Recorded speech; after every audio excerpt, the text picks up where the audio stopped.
नमस्कार दोस्तों, આપણું ગૌરવ આપણા ગોપાલકો, એક શામ માલધારી સમાજ કે સિતારો કે નામ। આપ સૌ જાણો છો કે આ એવા માલધારીઓનો કાર્યક્રમ છે જેમણે સમાજ વિકાસની વાત કરી છે, સમાજ ઉત્થાનની વાત કરી છે, સમાજ એકતાની વાત કરી છે। મિત્રો, આજે એક એવો વર્ગ ઉભો થયો છે કે જે માને છે કે પગમાં કાકડા ખૂંચે તો ચંપલ પહેરી લેવા જોઈએ। આ એવો વર્ગ છે કે જ્યાં સુધી સમસ્યા પોતાના ઘર સુધી નહીં આવે ને ત્યાં સુધી નહીં જાગે। એવા સમયમાં જે લોકોએ સમગ્ર સમાજનું વિચાર્યું છે, સમગ્ર રાષ્ટ્રનું વિચાર્યું છે, એવા લોકોની વાત અમે અમારા માલધારી પેજમાં આપણું ગૌરવ આપણા ગોપાલકોમાં કરીએ છીએ।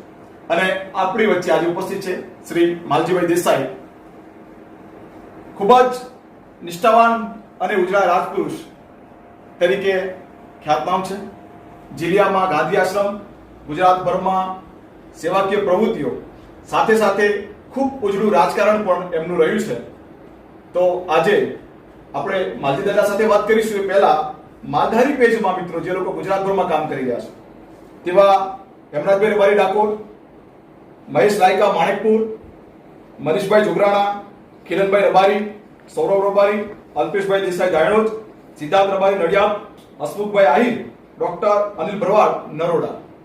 અને દાદા સાથે આપણે વાત ચાલુ કરીએ પહેલા મારે જીતેશભાઈ અમૃતભાઈ દેસાઈ ગામ લણવા એમને યાદ કરવા છે કે એમના સૂચનથી, જો કે માલજી દાદાને તો કોણ નથી ઓળખતું, પરંતુ અમારા માલધારીઓના કાર્યક્રમમાં સૌથી પહેલા એવું સૂચન થયું કે ભાઈ માલજી દાદાને આમાં પ્રથમ લો એમ। અને એ સંદર્ભે જીતેશભાઈ અમૃતભાઈ દેસાઈને પણ આ સંદર્ભે યાદ કરું છું। આવો એક ઉજળા માલધારીને મળીએ, એક ઉજળી માલધારિયતને મળીએ। આપણી વચ્ચે ઉપસ્થિત છે શ્રી માલજી દાદા। માલજી દાદા, આપના રાજકારણ વિશેના, સમાજ વિશેના ઘણા બધા પ્રશ્નો સમાજ જાણવા માંગે છે। આપે શૂન્યમાંથી સર્જન કર્યું છે। અંગ્રેજોના સમયથી આપ માલધારિયતની ઉજળી કરતા આવ્યા છો, ત્યારે આપને માલધારી સમાજ વતી કેટલા પ્રશ્નો પૂછવા માંગુ છું। તો આપ સૌપ્રથમ તો આપની કૌટુંબિક ઓળખ અને આપના પરિવાર વિશે જણાવશો। માલધારી પેજની જ્યારે વાત લઈને ભાઈ અલ્પેશ મોયદ આવ્યા છે, એમના સૌ સાથીદારોને ભાઈ હેમરાજભાઈ ડાકોર, મહેશ રાયકા માણેકપુર, મનીષ જોગરાણા, કિરણ રબારી, સૌરભ રબારી, અલ્પેશ દેસાઈ, સિદ્ધાર્થ રબારી, હસમુખભાઈ આહિર અને અનિલ ભરવાડને હું મારા હૃદયના ખૂબ ખૂબ અભિનંદન આપું છું। તમે એક બહુ સારી વાતને ઉજાગર કરવા માટે તમે એક મિશન રૂપે આ કામને આદર્યું છે, ત્યારે મારી ખૂબ શુભેચ્છાઓ તમને છે। કોડિયાને તમે નીચે મૂક્યું હોય, પણ કોડિયાને જો ઉઠાવીને ઊંચે મૂકો તો એનો પ્રકાશ દૂર સુધી જઈ શકે। એવો પ્રકાશ આપવાનું કામ તમારું માલધારી પેજ જ્યારે કરી રહ્યું છે, ત્યારે મારી ખૂબ હૃદયની શુભેચ્છાઓ છે। મારા કુટુંબ વિશેની, મારા જીવન વિશેની જ્યારે આપ પૂછી રહ્યા છો, ત્યારે મારું વતન તો લણવા તાલુકે ચાણસ્મા, જિલ્લો મહેસાણા, પાટણ જિલ્લાનું એ ગામ, આમ તો રાષ્ટ્રીય વિચારોથી રંગાયેલું ગામ અને જૂના વડોદરા રાજનું ગામ, એટલે પ્રાથમિક શિક્ષણ ફરજિયાત હતું। એ પ્રાથમિક શિક્ષણ ફરજિયાતના કારણે અમારા જેવા વડોદરા રાજમાં એ વખતે થોડું ઘણું ભણી શક્યા। 5મા સુધી ભણ્યા ત્યારે એક બ્રાહ્મણ વિશ્વનાથભાઈ શિક્ષક કરીને ખૂબ ઉત્તમ શિક્ષક અમને મળ્યા અને એમનું માર્ગદર્શન મળ્યું। એટલું જ નહીં, પણ એમને વાંચવાની ટેવ પાડી, લાઇબ્રેરીમાંથી નાના પુસ્તકો લાવીને અમને આપે। 5મું ધોરણ પાસ થયા પછી અમારા મોટાભાઈ કરશનભાઈ દેસાઈ લણવા, જેમણે 1945માં રબારી બોર્ડિંગની સ્થાપના કરી પાટણમાં, એ પાટણમાં મને એમની આંગળી પકડીને પાટણ ભણવા લઈ ગયા 6ઠ્ઠા ધોરણમાં। એ ગાળો હતો 48-49, દેશની આઝાદીને મળ્યા થોડાક દિવસો થયા હતા। મારું વતન તો લણવા, મારું કુળ જેને કહીએ, મારું ભૂંગર કુળ, મારા ત્રણેય ગામ લણવા, દોતકોડ અને પિંડારપુરાના 200 ઉપરાંતનું મારું કુટુંબિક જીવન છે। મારા કુટુંબના 200 કુટુંબો આજે પણ હયાત જુદા જુદા વિસ્તારોમાં કામ કરી રહ્યા છે। એટલું જ નહીં, પણ મારું મોસાળ એ મહેસાણા તાલુકાનું કમલપુર ગામ, મારું સાસરું એ પાલોદર મહેસાણા તાલુકાનું ગામ, મારા લગ્ન તો 8 થી 10 વર્ષની બાળવયે થઈ ગયા હતા, પરંતુ પાલોદરની એક વિશેષતા એ છે કે મારા સસરા પક્ષે વસ્તા ભગત નામનું બહુ મોટું નામ, જેમણે આજથી 30-40 વર્ષ પહેલાં એમણે નર્મદાની પરિક્રમા કરેલી, એ કુળના વારસામાંથી મારા લગ્ન થયેલા છે.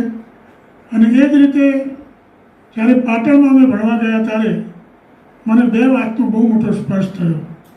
અમારા મોટાભાઈ કરશનભાઈ સમાજની નિસ્બત વિશે બહુ જ ચિંતન કરતા, સમાજના કુરિવાજો માટે પણ સતત એ મંથન કરતા હતા, એના માટેની એની પરિષદો પણ ભરતા. અને બીજું, આઝાદીની લડતનો સમયનો ગાળો પૂરો થયો હતો, આઝાદી મળી ગઈ હતી, અને પાટણ જેવું એક ઐતિહાસિક નગર જેની અંદર આઝાદીની ખૂબ મોટી હવા હતી, એવા સમયે 2 ઓક્ટોબર હોય, ગાંધી જયંતિ હોય, ખાદીના મોટા પ્રદર્શનો ભરાતા. અમારા શિક્ષકો ખાસ કરીને ઈશ્વરભાઈ દવે પણ ખાદીધારી હતા, એમનું કુટુંબ પણ રાષ્ટ્રીય વિચારોથી રંગાયેલું. એવા શિક્ષકોનો અમારા જીવન પર બહુ મોટી અસરો થઈ, અને ત્યાંથી જ અમારી શિક્ષણની હાઈસ્કૂલની કાર્યકર્તી શરૂ થઈ. આભાર દાદા. માલધારી સમાજ આજે લાકડીથી લેપટોપ સુધીની સફર ખેડી રહ્યો છે, ત્યારે માલજી દાદાના બાળપણની એક વાત કરવી છે. એમનું કુટુંબ પોતાનો માલઢોર લઈ શિહોરી તાલુકાના ડોડવા ગામે જતું. દાદા પણ એમની સાથે ગયેલા છે, તો આપણે એવા ઘણા બધા દાદાના સ્મરણો છે બાળપણના. તો દાદા, આપ આપના બાલ્યાવસ્થાના કેટલાક સ્મરણો કહેશો, જેથી યુવાનોને પ્રેરણા મળે. અમારું આખું કુટુંબ માલધારી કુટુંબ હતું, અને ચોમાસું જ્યારે આવે ત્યારે સમગ્ર વિસ્તારમાં ખેતી થઈ જાય એટલે માલધારીઓને સ્થળાંતર કરવું જ પડે. અને શિરો સ્ટેટ રાજસ્થાનનો, અત્યારે જેને શિરો જિલ્લો આપણે કહીએ છીએ, એ બધા રજવાડી ગામો, ઠકરાદી ગામો અને જંગલોનું ચરિયાણ બહુ મોટા પ્રમાણમાં. તો ઉત્તર ગુજરાતના રબારીઓ મોટા ભાગે એ વિસ્તારમાં ગાયો લઈને જતા. ત્યારે મારા બચપણમાં પણ મારે પણ જવાના પ્રસંગો થયા છે. એટલું જ નહીં, મેં 1-2 વર્ષ ગાયો ચારવાનો પણ અનુભવ લઈ ચૂક્યો છું, અને મારું ભણતર તો ચાલુ જ રહેતું હતું. પરંતુ જ્યારે 6થા ધોરણમાં હું આવ્યો, 5મા ધોરણમાંની પરીક્ષા હતી, ત્યારે સમાચાર મળ્યા કે પરીક્ષા દિવાળી ઉપર પહેલાં થતી હતી વડોદરા રાજ વખતે. ત્યારે મારે રાજસ્થાનમાંથી પરત આવવું પડ્યું, અને આવ્યા પછી મારી શિક્ષણની પ્રક્રિયા જે શરૂ થઈ, એમાં ખાસ કરીને એ વખતે જે માલધારીઓ ત્યાં રહેતા હતા એમના જીવન વિશે, એમની મુશ્કેલીઓ વિશે, પશુધન વિશે, આ બધી માહિતીઓ મારા બાળપણમાં અનેક જગ્યાએ જોવા મળી છે. અને એમાંથી એક દિવસ તો એવો પ્રયોગ પણ થયો કે તવરી નામના ગામમાં મને 6 મહિના ભણવા પણ મૂકેલો હિન્દી માધ્યમમાં, પણ એમાં કંઈ વિશેષ ભણી શકેલા નહીં. અને એ રીતે ભણવાની શરૂઆત થઈ, પણ વતનમાં આવીને જ એનો એકડો શરૂઆત વધારે સારું થયો, અને એનું વધારે ઉદ્ભવ સ્થાન થયું એ પાટણ નગર થયું. આભાર દાદા. મિત્રો, કહેવાય છે કે તમારું મન તંદુરસ્ત હોય અને તન તંદુરસ્ત હોય તો તમે ધારું પરિણામ મેળવી શકો છો. દાદાના યુવાનીમાં પણ એક પ્રસંગ એવો છે, કુસ્તી, લાઠી, લેઝીમ દાવ, આથી દાદાનું શરીર ઘડાયું અને શ્લોક સેવામાં જોડાયા ત્યારે એમનું મન ઘડાયું. તો દાદા, અમે જાણવા માંગીએ છીએ કે આપ યુવાનીના એવા પ્રસંગ જણાવો કે જેથી આજના માલજી દાદાનું વ્યક્તિત્વ વિકસે. પાટણમાં જે શિક્ષણનો મને મોકો મળ્યો મારા જીવનમાં, એમાં પાટણમાં 3-4 વિશેષતાઓ બહુ મોટી હતી. એક તો યુવાનો માટે કુસ્તીનું કામ. ભૈયાજી કરીને યુપીના એક બહુ વૃદ્ધ પુરુષ પણ કુસ્તી પ્રેમી, પાટણ શહેરને એમણે ઘેરું લગાડેલું, અને મહેલે મહેલે કુસ્તીના એના જુવાન છોકરાઓ દંડ બેઠક, લેઝીમ, લાઠી, જમૈયા, આ બધાના પ્રયોગો કરે. એ અસરમાં અમે પણ આવ્યા. અમારી રબારી બોર્ડિંગમાં પણ એનો અખાડાની શરૂઆત કરી. દર રવિવારે પાટણ જિલ્લાના આખાડિયા જુવાનોનું એક સંમેલન થાય, અને એક દાતા ઘણું બધું દૂધ લઈને આવે ને એને દૂધને ગરમ કરી અને આ બધા જ જુવાનોને પાય, અને ત્યાં કુસ્તીના દાવ થાય, અને સમગ્ર શહેરના જુવાનો એ જોવા ઉમટે. એવા પ્રસંગે આ કુસ્તીનું, પગપાળા પ્રવાસનું, શિબિરોનું, એટલું જ નહીં રનિંગનું, અને ખાસ કરીને રમતગમતમાં કબડ્ડીમાં પણ હું મોટો એક પ્લેયર હતો. તો આ બધા અનુભવો પાટણ શહેરમાં મને આવી સાંસ્કૃતિક પ્રવૃત્તિઓ, ખાસ કરીને સાંસ્કૃતિક પ્રવૃત્તિઓ પણ ખૂબ થતી, એની હરીફાઈઓ થતી, અને એ બધામાં જોડાવાના નાના મોટા અનેક પ્રસંગો અમને મળતા. એમાંથી અમારા જીવનનું ઘડતર થયું, શારીરિક થયું, બૌદ્ધિક થયું, અને સમજદારી, રાષ્ટ્ર પ્રત્યેની સમજદારી પણ એમાંથી વધતી ગઈ. આવો એક મોકો પાટણ નગરે મને પૂરો પાડ્યો છે. દાદા, આજે તો માલધારી સમાજમાં શિક્ષણનું સ્તર ખૂબ સારું છે પહેલા કરતા, પણ જ્યારે આપણે શરૂઆત કરેલી, આપ જ્યારે યુવાન હતા ત્યારે માલધારી સમાજની શિક્ષણની સ્થિતિ શું હતી અને આપને શું બદલાવ લાગ્યો કે આમાં થવું જોઈએ? વડોદરા રાજ હોવાના કારણે 4-5 મિત્રો 6ઠું ધોરણ ભણીને શિક્ષકો થયેલા, એ અમારી બાલ્ય અવસ્થામાં મેં જોયેલું. અમારા મોટાભાઈ પણ પ્રાથમિક શાળાના શિક્ષક જ હતા. એમણે રાજીનામું આપીને સમાજ સેવાનું કામ સ્વીકાર્યું. તો એ વખતે તો નહીવત હતું, ભણવાની કોઈ ગુંજાશો નથી. પ્રાથમિક શાળાઓમાં ક્યાંક ક્યાંક છોકરાઓ ભણતા હતા, પણ હાઈસ્કૂલ ક્યાં જવું એ કોઈની સમજદારી કે કોઈની માહિતી પણ નથી. મોટા શહેરોમાં, મોટા નગરોમાં પણ હાઈસ્કૂલ એ જમાનામાં નથી. ત્યારે પાટણ શહેરમાં 1945માં એ જમાનાના ગાયકવાડ સરકારના ડીએસપી પાટણ જિલ્લાના નિંબાલકર સાહેબ કરીને, કીર્તિરાવ નિંબાલકર સાહેબે, એમણે રબારીઓનો વીર જોયો, અને એમને લાગ્યું, એ બહુ શિક્ષણ પ્રેમી પુરુષ હતા, અને એમને લાગ્યું કે રબારીઓના યુવાનોને શિક્ષણ આપવું જોઈએ. અને એમાંથી મોટાભાઈનો સંપર્ક કરીને એમણે 1945ની સાલમાં, આજથી 75 વર્ષ પહેલાં, એમણે બોડીની શરૂઆત કરી. અને જુદા જુદા ગામોમાંથી યુવાન દીકરાઓ ત્યાં આવતા જતા હતા, અને એમાં 50 થી 60, 70 સુધી છોકરાઓ દર સાલ રહે અને અભ્યાસ કરતા હતા. એ અભ્યાસ કરવાનો મોકો અમને પાટણમાં મળ્યો, અને એમાંથી ઉત્તર ગુજરાતમાં અનેક યુવાનો તૈયાર થયા, અનેક લોકો જાહેર આગેવાન થયા, અને અનેક લોકો વેપાર, ધંધા, નોકરીઓમાં પણ એમાંથી સર્જન થયું. મિત્રો, માલજી દાદા માલધારિયતને ઉજળી કરી છે. હું 12મા ધોરણમાં તો ત્યારે મારો એક પ્રસંગ કેવો છે કે જ્યોતિ હાઈસ્કૂલ ખેબમાં રોડ ઉપરની શાળા, અને અમારી બારીમાંથી રોડ દેખાય, હાઈવે દેખાય. કેટલાક માલધારીઓ પોતાના ઘેટા બકરા સાથે લઈ અને રોડ ઉપરથી જતા હોય, ત્યારે વર્ગમાં અમે 2-3 માલધારીના દીકરા આગળ પાછળ બેઠા હોય, તો એકબીજાને બોલાવી અને બારીમાં જોવરાવે એમ, અને શાયદ એક ભાવ હતો કે અપને વાલા હે. આ ભાવ દાદાએ વર્ષો પહેલા કેળવેલો છે. દાદાએ એ વાક્ય સાર્થક કર્યું છે મિત્રો, કે જબ તક સફल ना हो नींद चैन त्यागो तुम, संघर्षों का मैदान छोड़कर मत भागो तुम, कुछ किए बिना जय जयकार नहीं होती, और कोशिश करने वालों की कभी हार नहीं होती. આવું જીલિયા આશ્રમ વિશે આપણે જ્યારે વાત કરવા જઈએ છીએ ત્યારે માલજી દાદાએ પ્રશ્ન કરવો છે કે દાદા, હજારો લોકોના જીવનમાં અજાણું પાત્રના ગાંધી આશ્રમ જીલિયાની પ્રેરણા આપણે ક્યાંથી મળી?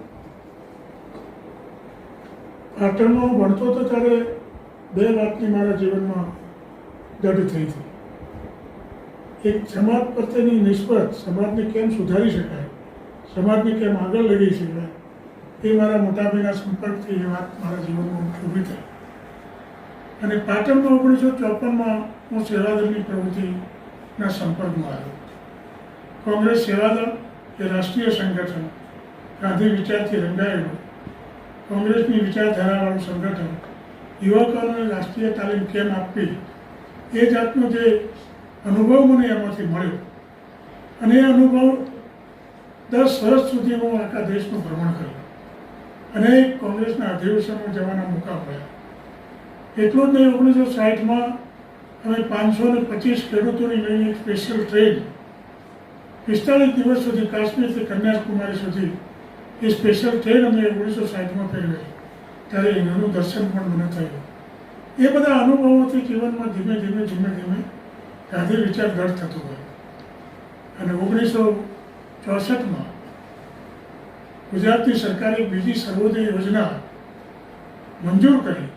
એ પાટણ, મહેસાણા પશ્ચિમમાં, એ વખતે પાટણ જિલ્લો નહોતો થયો, અને એ પાટણ, મહેસાણા પશ્ચિમમાં સર્વોદય યોજનાનું કેન્દ્ર ક્યાં બનાવવું અને કોને સોંપવું, અને એ વખતે હું જિલ્લાનો જિલ્લાધિકારી હતો.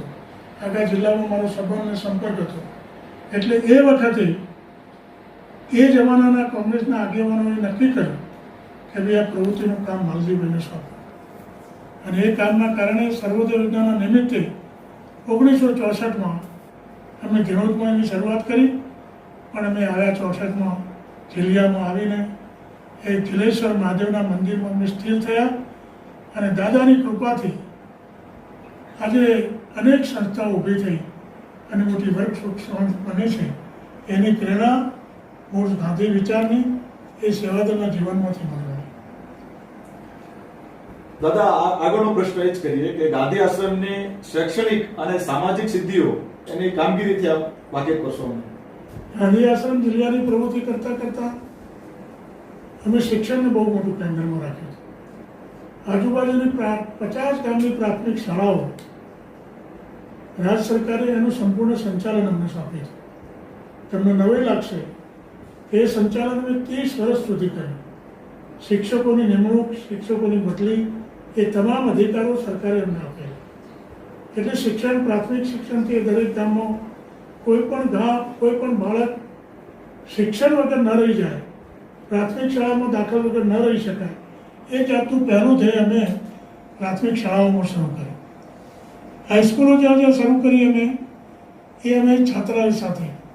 શિક્ષણ જો સાચું આપવું હોય તો છાત્રાલય જીવનમાં જ આપી શકાય. અને એટલા માટે અમે છાત્રાલય જીવન શરૂઆત કરી. એવી 15 હાઈસ્કૂલો ગાંધી આશ્રમ જિલ્લા દ્વારા ચલાવી. 5 એક ભણશાલી ટ્રસ્ટ અત્યારે ચલાવી રહી છે. અને બાકીની 15 હાઈસ્કૂલો એ ગ્રામ મંડળો કરીને અમે સહયોગ આપી અને એને વધારે સક્ષમ બનાવવા. એની સાથે સાથે તમને નવાઈ લાગશે કે હું દૂધસાગર ડેરી જેની સ્થાપના થઈ, એ સ્થાપનાના વર્ષોથી જ હું એનો સ્થાપક સભ્ય પૈકીનો એક સૈનિક રહ્યો છું. અને એના કારણે પાટણ તાલુકાના અત્યારે 4-5 તાલુકાઓ, પાટણ, સમી, હરીજ, ચાણસ્મા, બહુચરાજી, એ વિસ્તારની તમામ ગામોની દૂધ મંડળીઓનું સર્જન કરવાનું સદભાગ્ય પણ મને મળ્યું છે. એની પ્રેરણા, એમને મદદ, એમને સહકાર આપવાનું કામ દૂધસાગર ડેરીમાં વર્ષો સુધી બોર્ડ મેમ્બર રહ્યો, બિનહરીફ રહ્યો. એ વખતે મને આ કામ કરવાનો વધારે મોકો મળ્યો છે.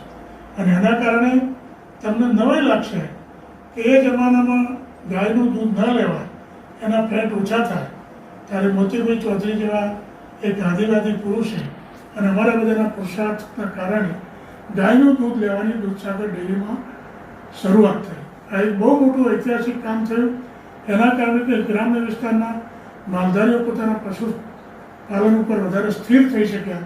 અને આજે પણ તમે જુઓ તો પાટણ જિલ્લાની એકલી આજે આપણી સાગર ડેરીની અંદર લગભગ 300 ગામની મંડળીઓ, રબારી સમાજના મંડળના પ્રમુખો પોતે દૂધસાગર ડેરીના સભ્યો છે. 300 ગામના. એનું પુરુષાર્થ એ દૂધસાગર ડેરીમાં અમારા જેવા બહુ બાકીના મિત્રોએ પણ એમાં ઘણો સહયોગ કર્યો. એટલું જ નહીં, સમાજમાં નશાબંધીનું, અસ્પૃશ્યતા નિવારણનું, સામાજિક સુધારણનું અને ગ્રામ્ય વિસ્તારમાં શાંતિ કેમ થાય એટલા માટે ગ્રામ રક્ષકની પ્રવૃત્તિ પણ મેં શરૂ કરી. અને ખેડૂત અને પશુપાલનનો એકબીજાનો સંપર્ક કેમ રહે, આ જાતના કામો અમે અવારનવાર અહીંયા ભણનારા તમામ કોમના બાળકો, બ્રાહ્મણથી માંડીને બંદી સુધીના તમામ કોમના બાળકો સાથે રહે જમે. અને એના કારણે સમાજમાં એક શાંત ક્રાંતિ જેને કહીએ, માણસને ન અડી શકાય એ જાતનું ભૂત જે માણસને પહેરી દીધું, એ ભૂત કાઢવાનું કામ પણ ગાંધી આશ્રમ જિલ્લાએ બહુ શાંત રીતે અનેક વિદ્યાર્થીઓના જીવનમાં પાથર્યું છે. આવા અનેક સુધારા વધારા, નશાબંધીની પણ ઝુંબેશ ચલાવતા એના નાટકો કરી, ગ્રામ સફાઈઓ કરી, ગ્રામની શિબિરો કરી. 10 દાડા સુધી અમારે કોલેજના વિદ્યાર્થીઓ ગામડામાં રહે અને ગામની સફાઈ કરે, ગામના મંડળોની રચના કરે. આ જાતના સામાજિક સુધારણા, સમાજ પરિવર્તનના કામો પણ ગાંધી આશ્રમ જિલ્લા દ્વારા અનેકવિધ ક્ષેત્રે અમે કરી શક્યા છીએ. આભાર. મિત્રો, એક વાતનો અહીંયા ઉલ્લેખ કરવો જરૂરી છે કે માલજી દાદાની યુવાની દરમિયાન માણસામાં એક છાત્રાલયમાં ગૃહપતિ તરીકે જોડાયેલા છે. ત્યારે છૂત અછૂતના કારણે સમાજમાં એમની એ નોંધ પણ લેવાય કે ભાઈ કરવારીનો દીકરો આવું કામ કરે છે. પરંતુ મિત્રો વર્ષો પછી જ્યારે દાદા મારી સાથે બેઠા છે ત્યારે એક માલધારીના દીકરા તરીકે હું ગર્વ લઉં છું કે સમાજ વિકાસની વાત દાદાના મુખે થઈ અને ગાંધીજીના વિચારોને અમલની પહેલ પણ માલજી દાદાએ કરી છે. મિત્રો, સમાજ સેવા કરવા નીકળે ત્યારે કાંકરા તો વાગવાના જ છે, પગમાં કાંટા પણ વાગવાના છે, પણ તમે તમારું મન મક્કમ લઈને ચાલો છો ત્યારે દુનિયાની કોઈ પરિસ્થિતિ તમને રોકી શકે એમ નથી. આપ સૌ જાણો છો મિત્રો કે રામ મંદિરનું નિર્માણ કામ ચાલી રહ્યું છે. હવે આપ સૌને ખબર છે કે રામને જ્યારે લંકાએ જવું હોય ત્યારે રામ સેતુ બંધાય છે. મોટા મોટા વાંદરાઓ, ભાલુઓ પોતાના હાથમાં મોટા મોટા પર્વતો લઈ દરિયામાં નાખે છે. રામ સેતુ તૈયાર થઈ રહ્યો છે. એવામાં એક નાની ખિસકોલી પોતે માટીમાં આળોટે છે. થોડી ઘણી રેતી લઈ અને પુલ ઉપર ખંખેરે છે. એટલે વારંવાર પગમાં આવે છે. એટલે વાંદરા અને ભાલુઓ ખીજાય છે કે આ શું, એમ આટલી રેતી નાખીને સાબિત શું કરવા માંગે છે? ભગવાન રામને ફરિયાદ કરે છે. ભગવાન રામ ખિસકોલીને બોલાવે છે કે શું કામ આવું કરે છે? એમ આટલા મોટા ભાલુ છે, આટલા મોટા વાંદરા છે, તું પગમાં આવી જઈશ, મરી જઈશ, આ બધું રહેવા દે. ત્યારે ખિસકોલી કહે છે કે ભગવાન, જ્યારે રામ સેતુના નિર્માણનું યાદ આવે, રામ સેતુ નિર્માણનું જ્યારે કામ યાદ આવે ત્યારે મારી નોંધ લેવાય કે ખિસકોલીએ પણ પુલ બાંધવામાં મદદ કરી હતી. મિત્રો, સમાજ સેવા માટે આપણે આ કરવાની જરૂર છે. આપણે આંગણું ચોખ્ખું કરી નાખીએ છીએ આપણું, પણ સાથે સાથે બાજુવાળાનું આંગણું જો ચોખ્ખું નહીં હોય ને તો એ કચરો ઉડ્યા વગર તમારા ઘરે આવ્યા વગર રહેશે નહીં. માટે આપણે સૌ સમાજ વિકાસની અને સમાજ ઉત્થાનની વાતો કરીએ. માલજી દાદા સાથેની વાતચીત આપણે આગળ વધારીએ છીએ. દાદા, આપના આશ્રમમાં કયા કયા શૈક્ષણિક અભ્યાસક્રમો ચાલે છે એ જાણવા માંગીએ છીએ. પ્રાથમિક શાળા, આશ્રમ શાળા જેને કહીએ, જેને અહીંયા રાખીએ નાના બાળકો 1 થી 8 ધોરણના બાળકો, એમાં ખાસ કરીને તમને જાણીને વિશેષ આનંદ થશે કે કચ્છના 3 પ્રદેશો કાશી, ઢેબર અને વાગડ, પાટણ જિલ્લાને સરહદ ઉપર આવેલો વાગડ પ્રદેશ, એના માલધારીઓ આજે પણ પશુપાલકો જ છે. અને એ બધા પોતાના ઘેટા બકરા લઈને ઉત્તર ગુજરાતમાં ખાસ કરીને માઇગ્રેટ થતા હોય છે અને વર્ષના 6-8 મહિના આ પ્રદેશમાં ઘૂમતા હોય છે. એમના જ બાળકો અત્યારે હાલ આ આશ્રમની અંદર 125 થી 150 દીકરા દીકરીઓ પ્રાથમિકથી માંડીને માધ્યમિક સુધીમાં એ વિસ્તારના દીકરા દીકરીઓ આજે ભણી રહ્યા છે. એનો મને બહુ આનંદ છે.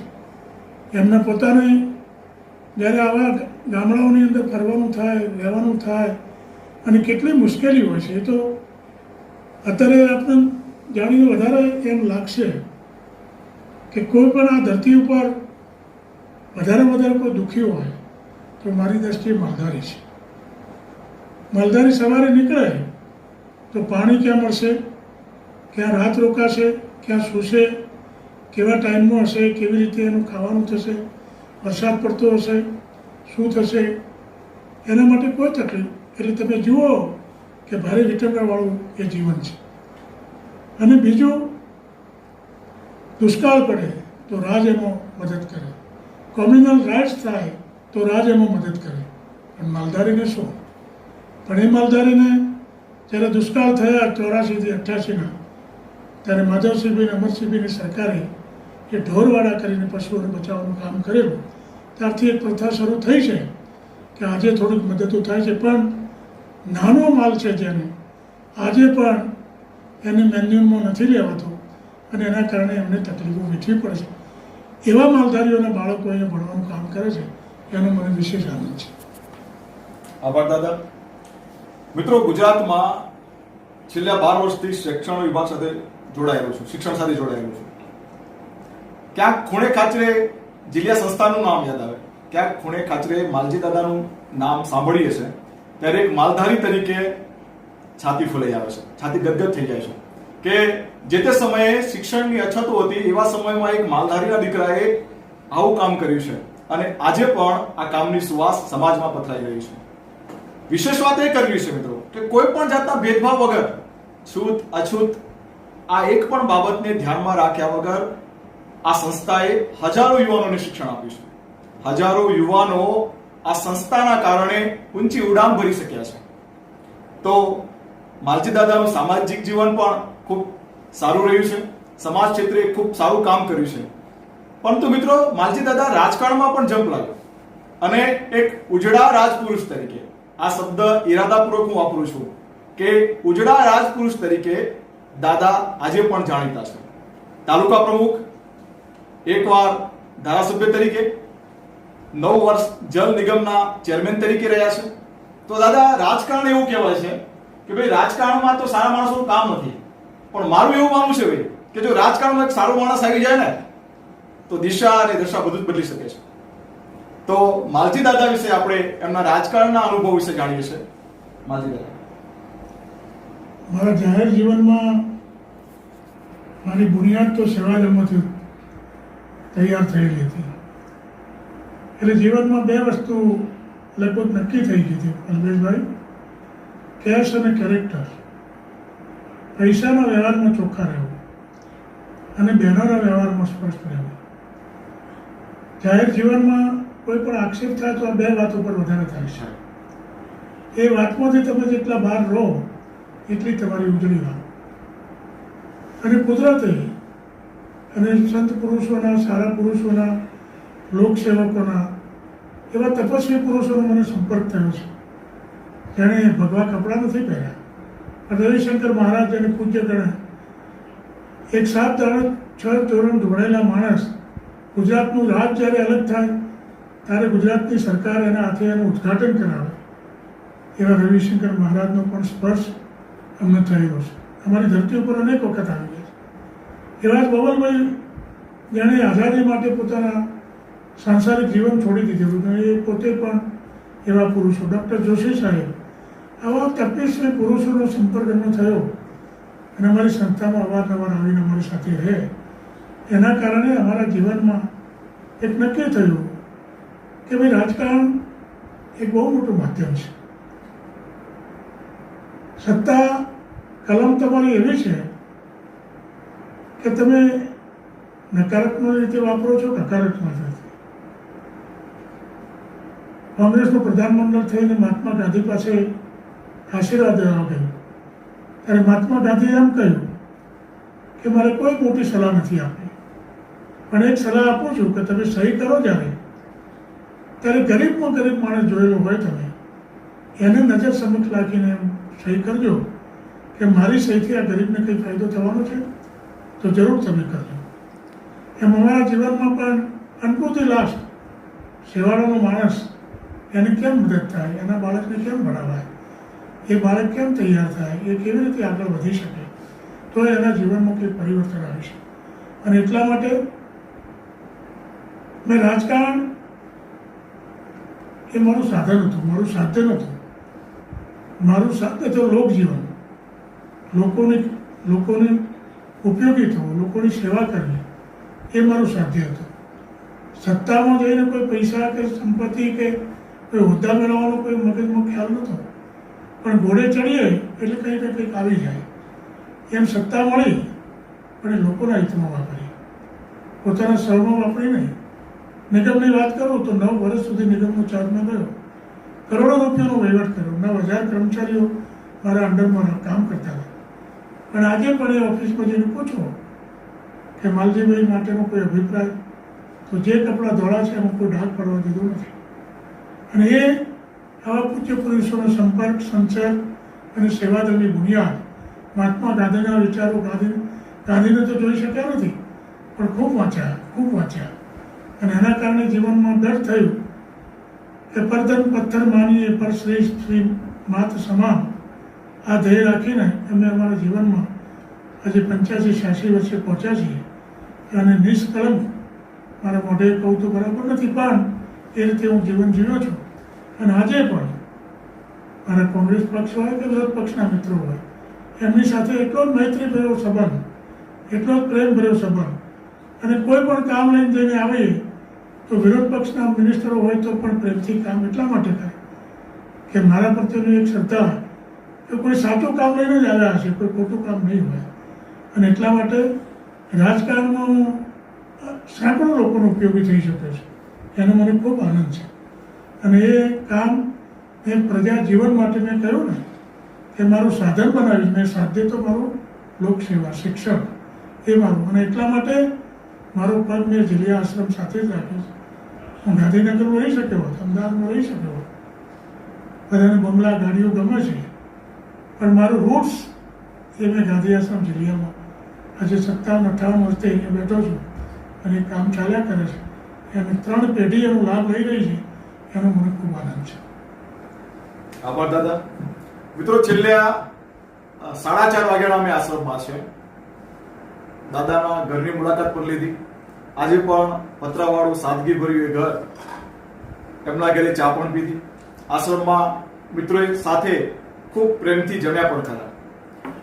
મિત્રો, માલજી દાદા વિશે મેં થોડુંક વાંચ્યું છે અને એના 1-2 વાતો પણ તમને કરવી છે કે જ્યારે માલધારી સમાજ એમના વડવાઓ લણવાથી શિહોરીના ડોડવા ગામે માલઢોર હાંકીને જતા, ત્યારે ત્યાંના દરબાર સાહેબે આ માલધારીઓની જમીન ફાળવણી કરેલી કે ભાઈ તમારો આ કાયમી હક રે, તમે કાયમી આ ગૌચર તરીકે તમારી પોતાની માલિકી તરીકે પણ આપેલી. રાજસ્થાન સરકાર જ્યારે ભારત આઝાદ થયું, રાજસ્થાન સરકારની થોડીક કણગત થવા લાગી, થોડીક હેરાની થવા લાગી, પરંતુ ડોડવા રાજ દરબારે ખૂબ સહકાર આપ્યો અને પાછળથી મિત્રો આ જમીન માલજી દાદા અને એમના પરિવારજનોએ ખૂબ ઓછી કિંમતમાં પરત કરેલી. આ અમારા માલધારીની 133 પેટા જ્ઞાતિઓમાં દાદા ભુંગોર શાખના છે અને મારું મસળ ભુંગોરમાં થાય, ત્યારે માલધારિયતની ઉજળી કરવાની વાત દાદાએ કરી છે, ત્યારે અભિનંદન આપું છું. અને મિત્રો, અમે વાત જ એવી કરીએ છીએ એવા માલધારીઓને કે જેને માલધારિયતને ઉજળી કરે છે. દાદાનું રાજકીય જીવન પણ જોયું, સામાજિક જીવન પણ જોયું.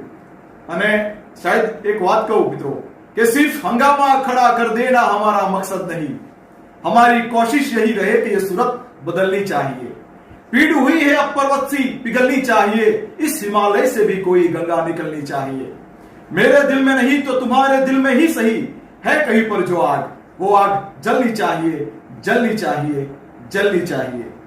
માલજી દાદા જેવા અનેક લોક સેવકોએ મિત્રો આ આગ આપણા સૌમાં પ્રગટ થાય, આ આગ આપણા સૌમાં પ્રજ્વલિત થાય એવા પ્રયત્નો કર્યા છે. અને આવા ઉજળા માલધારી સાથે જ્યારે માલધારી પેજ વાત કરી રહ્યું છે ત્યારે અમે પણ ગર્વ અનુભવીએ છીએ. આવો માલજી દાદા સાથે ફરી આપણા વાર્તાલાપને આગળ વધારીએ. દાદા, આજે ગામડા છોડી લોકો શહેરો તરફ જઈ રહ્યા છે, ગામડાઓ તૂટી રહ્યા છે. એક સમયે રૂડું રૂપાળું મારું ગામડું કહેવાતું, પણ આજે લોકોને શહેરનો એવો મોહ લાગ્યો છે, ફેશનનો એવો મોહ લાગ્યો છે કે ગામડામાં લોકો રહેવા તૈયાર નથી. તો માલધારી સમાજ પણ આમાંથી બાકાત નથી. પોતાનું માલઢોર વેચી અને ઘરે સારી આવક હોય, 10, 15 કે 20 હજારનો પગાર આવતો દેરીનો, પણ ત્યાં 5,000ની નોકરી કરવા તૈયાર થયો છે. તો આપ સ્થાનાંતર, માલધારી સમાજના સ્થાનાંતર વિશે આપ શું કહેવા માંગો છો? આમ તો કહેવત છે આપણી કે થોડું ભણેલું ગામ છોડે અને વધારે ભણેલો દેશ છોડે. સમાજના જે પરિવર્તનો આવી રહ્યા છે એ પરિવર્તનોમાં શિક્ષણ એક મહત્વનો ભાગ ભજવ્યો છે. પછી બીજા જે દેશ આઝાદ થયા પછી જે થોડું ઔદ્યોગિકરણ થયું એનો પણ મહત્વનો ભાગ ભજવ્યો છે. અને એના કારણે ગામડાના માણસને શહેરમાં જવાનો મોહ ઊભો થયો છે. જે ઊભો થયો છે, સ્થળાંતર કરે છે, એમાં જરૂર એનો વિકાસ થાય છે. વતનમાં એની ગામડામાં જે મર્યાદિત આવકો છે, ગામડાની અંદર પોતાની ટૂંકી જમીન અને પોતાનું પશુધન, આ 2 મોટા આવકના સોર્સ હોય, એ સિવાય ત્રીજો કોઈ સોર્સ હોતો નથી.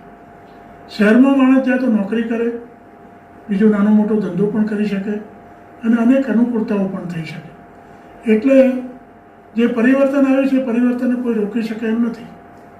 પરંતુ મિત્રો, મારે એટલું જ કહેવાનું છે કે માલધારીનો છોકરો એ પોતાની અસલિયત સાચવીને જો શહેરમાં રહી શકે તો એમાં કોઈ ચિંતાનો વિષય નથી. પણ જો સંપત્તિ આવે, એમાં એની કહેવત છે કે સંપત્તિ આવવાની સાથે વ્યસનો આવે છે. આ એક નિયમ છે, સંપત્તિવાળા લોકોની સાથે વ્યસન જોડાયેલું છે. પણ એ વ્યસન ક્યારે ન હોય, એ મનનો જો મક્કમ હોય, એના સંસ્કારો ઊંચા હોય તો વ્યસનને નજીક આવવા ના દે. આજે તો પાન મસાલા એ પણ વ્યસન છે, એ પણ કેન્સરનું ઘર છે. ત્યારે આવી નાની નાની બાબતો જે ધીમે ધીમે આપણા કુટુંબોમાં પગપેસારો કરી રહી છે, એનાથી આપણો માલધારી સમાજનું જીવન દૂર રહે અને પોતાનું જીવન દૂધ જેમ ઉજળું છે એમ આપણા કપડાં પણ ઉજળા છે, આપણા વાહન પણ ઉજળા છે. એ રીતે આપણે ઉજળા રહીને જીવીએ અને આપણી અસલિયતને સાચવી રાખીએ, એ જ મારો સંદેશો છે. આભાર દાદા. ઉજળાપણાની વાત થઈ ત્યારે એક વાત મારે તમને કરવી છે કે સીમમાં જ્યારે અંધારું થયું હોય, 2-3 બાઈઓ, 2-3 સ્ત્રીઓ કે 4-5 સ્ત્રીઓ સીમમાં લાકડા લેતી હોય અથવા ઘાસચારો માટે ગઈ હોય, ત્યારે એક માલધારી જ્યારે દૂર ગાયો ઘેટા બકરા ચારતો હોય ને, ત્યારે સ્ત્રીઓ ઠંડા કરે છે એવું કે નહીં, પેલો માલધારી ભાઈ છે, કઈ વાંધો નથી, એમ કઈ બીક નથી. મિત્રો, આ જ માલધારિયતને આપણે આજે પણ જાળવી રાખવાની વાત માલજી દાદા કરે છે.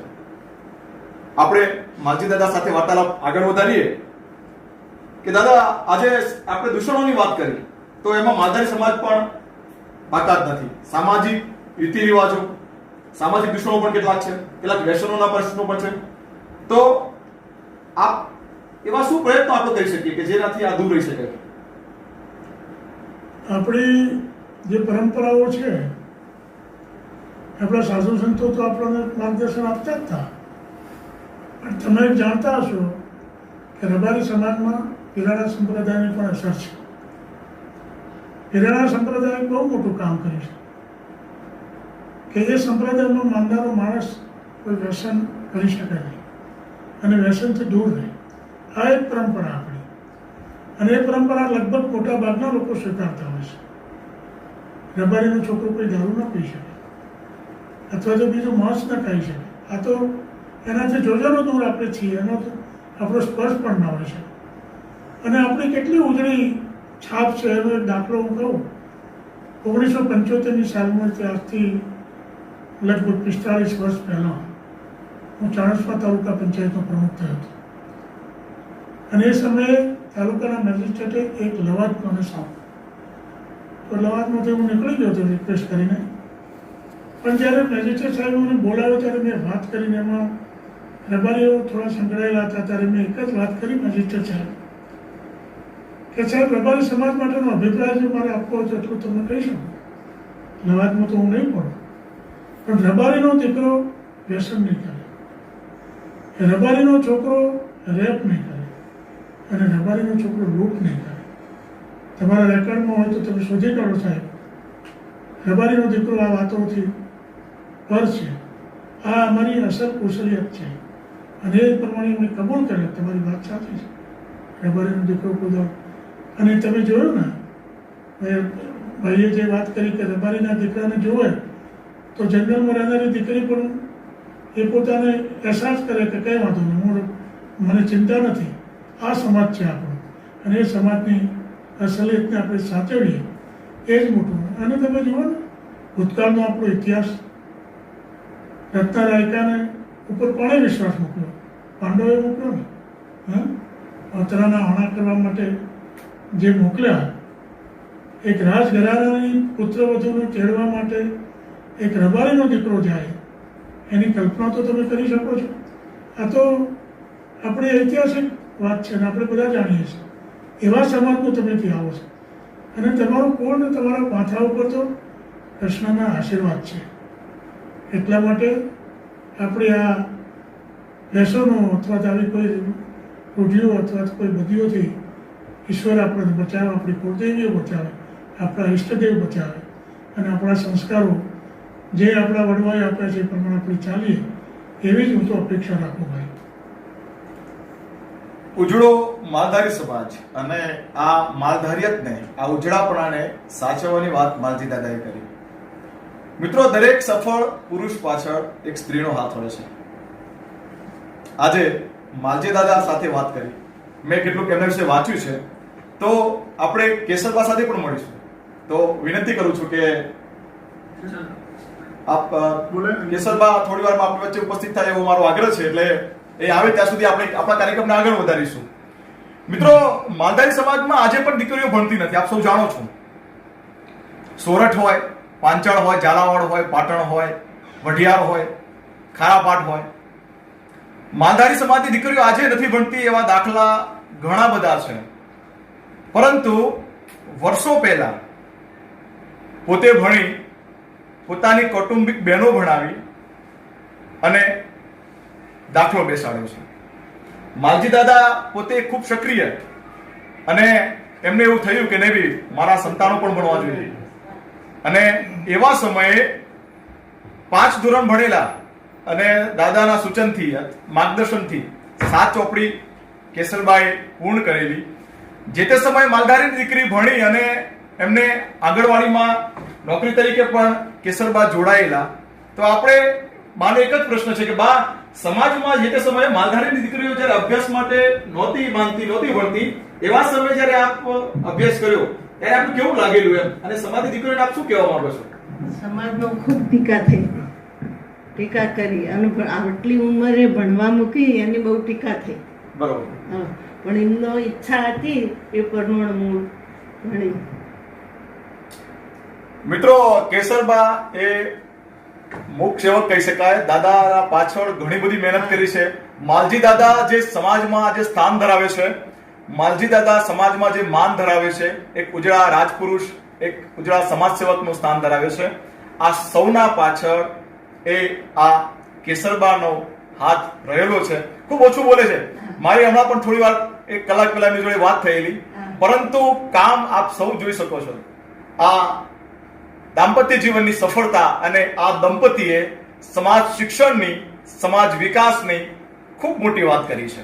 અને મિત્રો, જીલિયા આશ્રમ વિશે તો હું વર્ષોથી સાંભળતો આવ્યો છું, પણ 2 વખતની આ મારી મુલાકાતોમાં આ બંને દંપતી વિશે મને ખૂબ રાજીપો છે, અને ભગવાનને પ્રાર્થના કરું કે આવા ને આવા ઉજળા કામ આપના થકી થાય.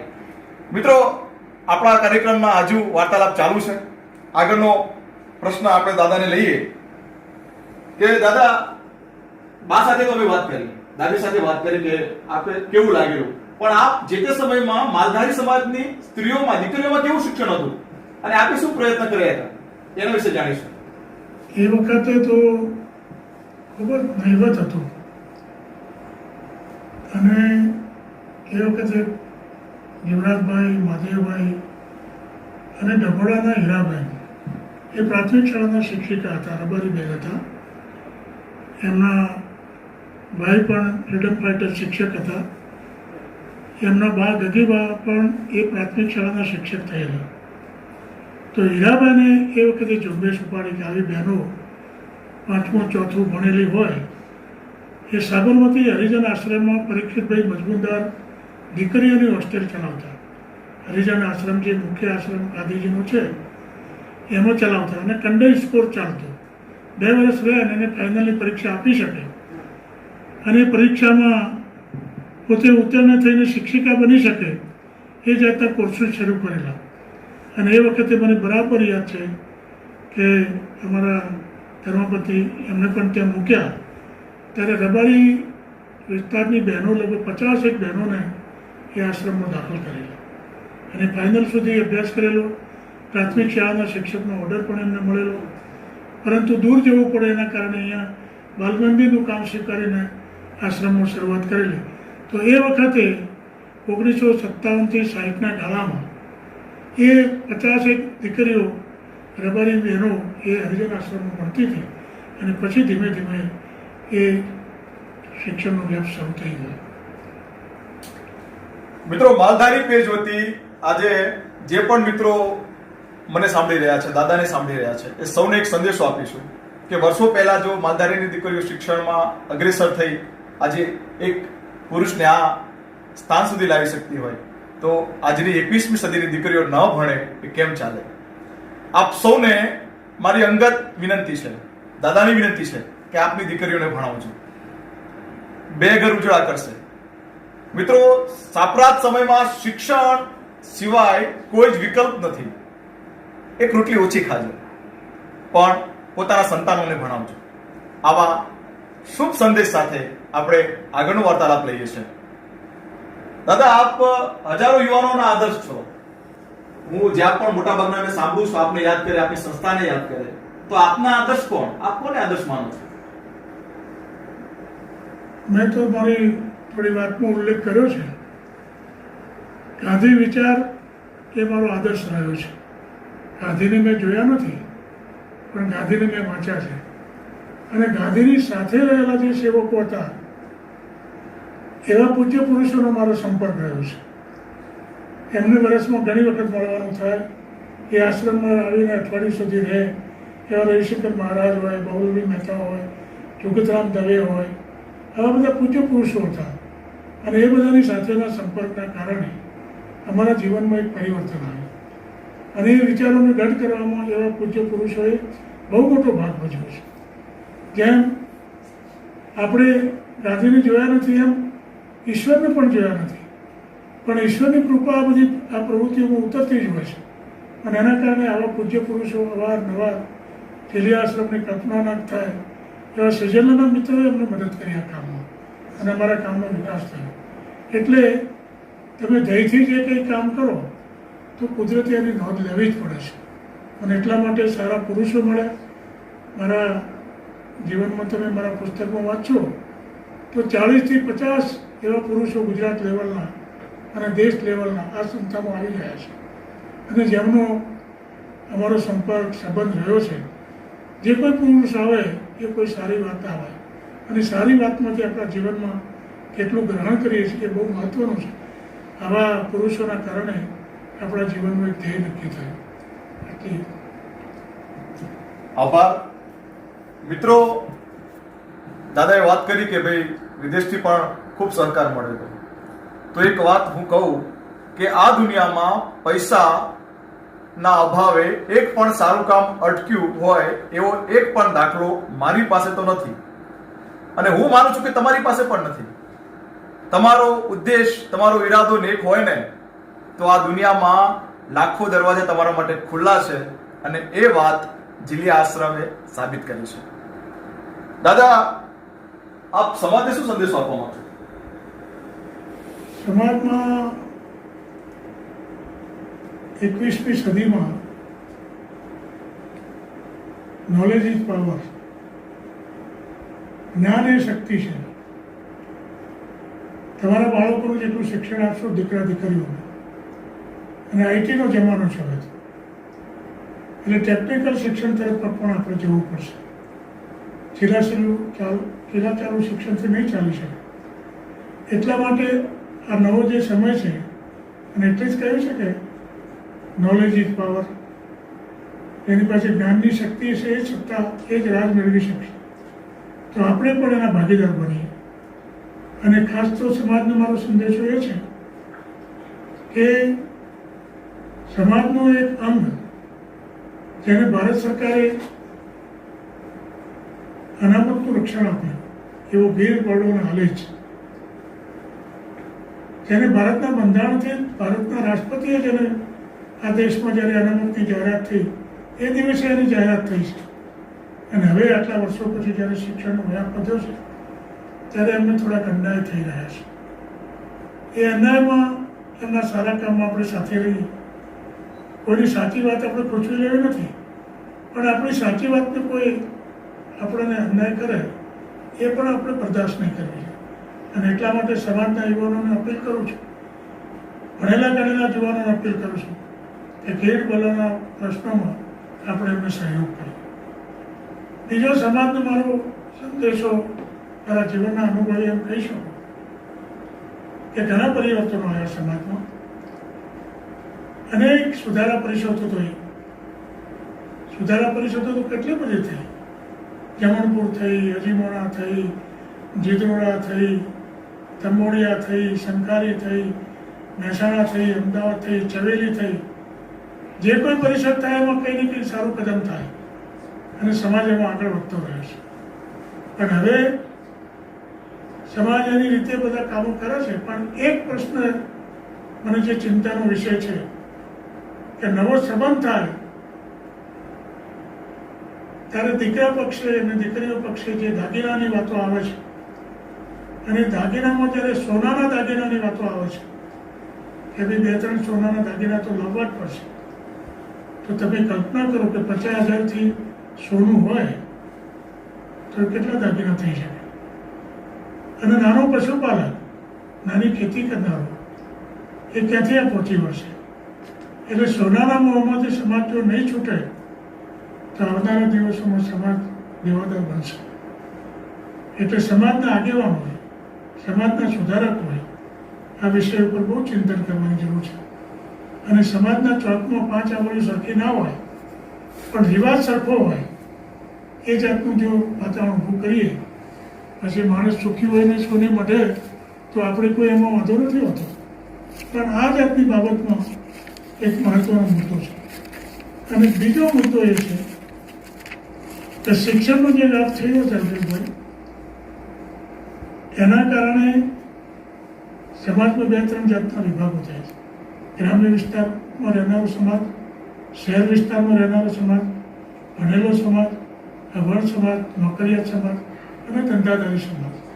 આ જે પરિવર્તનો આવી રહ્યા છે એટલે છૂટ વછૂટ સામાજિક સંબંધો જ્યારે કરીએ છીએ ત્યારે કેટલા પ્રેમથી ગોળને પેડા એકબીજાના મોઢામાં કરીએ છીએ અને જ્યારે છૂટા પડવાનું આવે છે ત્યારે જાણે કોઈ એકબીજાના દુશ્મન બની જાય છે.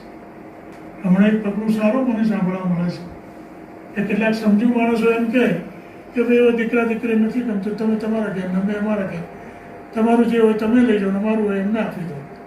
એ સારું છે, પણ કેટલાક હું દાવાઓ સાંભળું છું અને એની રકમો જે મોટી છે એ સાથેના પાટિયા બિહારી દે એવું વાત છે. એટલે એમાં પણ સામાજિક સુધારા કરનારા આગેવાનોએ સામૂહિક રીતે ચિંતન કરીને એનું પણ કંઈક લેવલ બંધાય એ બહુ જરૂરી છે. બાકી તો પછી આવા મોટા દાવાઓ કરે તો માણસ દેવાદાર જ બનવાનો છે.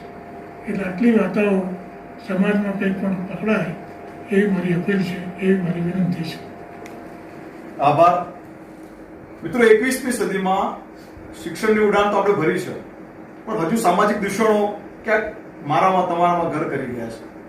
દાદાએ વાત કરી, આ તમામ સુધારા પરગણે થાય છે. આ તમામ સુધારા માટે વિસ્તારમાં દરેક તાલુકામાં લગભગ જિલ્લાઓમાં બેઠકો થાય છે, સુધારા પણ થાય છે, પણ એનો અમલ થતો નથી. નિશ્ચિત અમલ સુધી આપણે આવીશું તો આ સમાજ વિકાસની ઉડાનને વધુ વેગ આપી શકીશું. મિત્રો, વાતો કરવાથી કઈ નહીં થાય. દાદા કહેશે, હું કહીશ, બીજા લાખો લોકો કહેશે, પણ જ્યાં સુધી નક્કર પરિણામ સુધી નહીં પહોંચીએ, જ્યાં સુધી નક્કર ફેસલા નહીં લઈએ, નક્કર પગલા કદમ નહીં ઉઠાવીએ, ત્યાં સુધી આ વાતો પોકળ લાગે છે. સમાજના શિક્ષિત યુવાનોને મિત્રો વિનંતી છે કે આપ આગળ આવો. હમ ચલ નિકલે થે અકેલે, લોગ આતે ગયે, કારવા બનતા ગયા. ઘણા બધા લોકો એવું કહે છે દાદા મને કે ભાઈ વાતાવરણ અનુકૂળ નથી અમને, એમ પરિસ્થિતિ અમારા હાથમાં નથી. તો મિત્રો, આપ સૌ જાણો છો કે વાતાવરણ તો ક્યારેય પણ આપણને અનુકૂળ હોતું જ નથી. શિયાળામાં આપણે શાલ અથવા સ્વેટર પહેરી અને વાતાવરણને અનુકૂળ થઈએ છીએ. એ જ અનુકૂળતા આપણે ચોમાસામાં છત્રી અથવા રેનકોટથી સાધીએ છીએ. એ જ વાત જ્યારે સમાજ સુધારની આવે છે, સમાજ શિક્ષણની આવે છે, ત્યારે આપણે બહાનું કાઢીએ છીએ કે ભાઈ વાતાવરણ અનુકૂળ નથી. એટલે વાતાવરણની વાત મૂકી અને નક્કર પગલા સુધી આપણે સૌ આવશું તો આ સમાજને ઉડાન સુધી પહોંચતા, એક નક્કર મુકામ સુધી પહોંચતા કોઈની તાકાત નથી કે રોકી શકે. દાદા સાથે હજુ પણ આપણે વાત કરવી છે મિત્રો. આપ સૌ જાણો છો મિત્રો કે ખાદી ગ્રામ ઉદ્યોગ મંડળ જેની સ્થાપના સરદાર પટેલે કરેલી, આજે દાદા એના પ્રમુખ છે. આપ એના વિશે પણ જાણવા માંગીએ છીએ દાદા. 1936માં સરદાર વલ્લભભાઈ પટેલે ગાંધી આશ્રમ સાબરમતીમાં એક ખાદી ગ્રામોદ્યોગ મંડળની સ્થાપના કરી. જેના પ્રમુખ મોરારજીભાઈ રહ્યા, દિલકુશભાઈ દિવાનજી રહ્યા, મોતીભાઈ ચૌધરી રહ્યા, આવા મોટા માણસો. અને છેલ્લા 11 વર્ષથી એ ખાદી ગ્રામોદ્યોગ મંડળના પ્રમુખ તરીકેની કામગીરી એના ટ્રસ્ટી મંડળે મને સોંપી છે. આજે પણ 150થી 200-250 નાના મોટા કારીગરો આ ખાદી ગ્રામોદ્યોગ સાથે રોજીરોટી મેળવી રહ્યા છે અને સમગ્ર ગુજરાતમાં એનું કામ ચાલી રહ્યું છે. આવું ખાદી ગ્રામોદ્યોગનું જે મહત્વનું કામ, એનું પણ કામ મને સંભાળવાનું સૌભાગ્ય મળ્યું છે અને એ કામ પણ આજે ચાલી રહ્યું છે. સમાજના વિશેનો સંદેશ આપણે દાદા જોડેથી લીધો જ છે. દાદી ખૂબ ઓછું બોલે છે, પણ મારો એવો આગ્રહ છે કે માલધારી સમાજની દીકરીઓ વિશે દાદી આપને જે સૂજે એ આપ 2 શબ્દો કહો. બધું ભણાવો. દીકરીઓને ભણાવો હોય. અમારા આશ્રમ શાળામાં છોકરીઓ છે હા. કચ્છની 8-10 છોકરીઓ તો 15 એટલી હોશિયાર, પણ ઘેર જાય એટલે પછી કઈ બરોબર છે. વગડે રહેવું પડે ને ખેતરમાં પડ્યા રહીએ ને આવું બધી વાતો કરે મને કે બા નાવા ધોવાનું પાણી ના હોય, ભણાવો. પણ હવે ભણાવવાનું સગવડ છે એટલે બધી હોય ભણવા આવે. મેં કે બધું ભણો, હું એવું જ કહું, બધી જ ભણો. છોકરીઓ સારી છે, 1-2 છોકરીઓને તો નોકરીઓ આવી સમાજની દીકરીઓ પણ ભણાવો. ભણો. કચ્છીઓની છોકરીઓ તમારે તમે ચાલુ હોય ને એટલે જોવો તમને મન થઈ જાય. હા, બા કરીને 10-20-25 છોકરીઓ તો એમાં ભણાવે. ના, સાચી વાત છે. અત્યારે રજાઓ છે ને એટલે નકર અત્યારે તો તમારી જોડે ચોખંડ છોકરા છોકરીઓ કચ્છનો વધારે મારશે. પણ હું એમ જ સલાહ કે ભણો. પણ વગડાઈના બધા ફરતા હોય બચારા એટલે ખૂબ સરસ. મિત્રો, તો આ હતા આપણા ઉજળા માલધારી માલજીભાઈ દેસાઈ. જીલિયા આશ્રમની સુગંધ ગુજરાતમાં ખૂણે ખૂણે છે. આપણે કાર્યક્રમ પૂર્ણ કરીએ પહેલા માલજી દાદાને સન્માન પત્ર આપી અને સન્માનિત કરવા માંગીએ છીએ.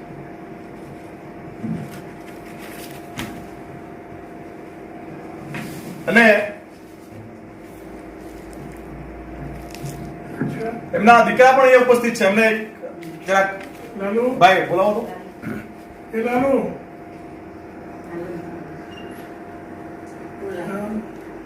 મિત્રો, એક પિતાની સફળતા એક દીકરો વખાણે, આનાથી મોટી વાત એક પિતા માટે પણ ના હોઈ શકે અને એક દીકરા માટે પણ ના હોઈ શકે. આજે આ સન્માનપત્ર સાથે અમારા માલધારી પેટનું સન્માનપત્ર છે. હું માત્ર નિમિત્ત બનવા માંગુ છું.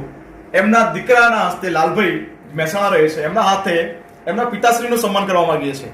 અને આવી પળ ભાગ્યે જ મળે છે. અને આ પળ નિમિત્ત બનવા માટે હું આગ્રહ વિનંતી કરું છું લાલભાઈને. ના તમે બેસો. બેસો બેસો, વાંધો નહીં.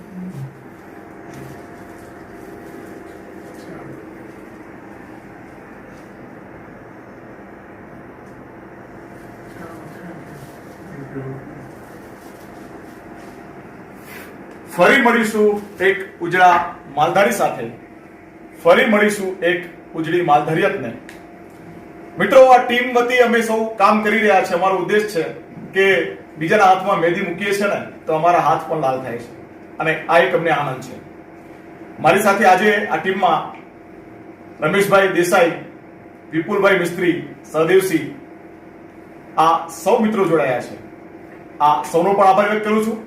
સાથોસાથ ગુજરાતના ખૂણે ખૂણે નિહાળતા તમામ માલધારીઓને આપણે સૌ સાથે મળી આ માલધારિયતને ઉજળી કરીએ. આપણે સૌ સાથે મળી માલધારી સમાજને શિક્ષિત કરીએ, સંગઠિત કરીએ, એવા આશય સાથે ફરી મળીશું એક ઉજળા માલધારી સાથે. જય જય માલધારી, જય વડવાળા દેવ. આભાર તમારો બધા. સરસ. તમારી ટીમનો ખૂબ આભાર.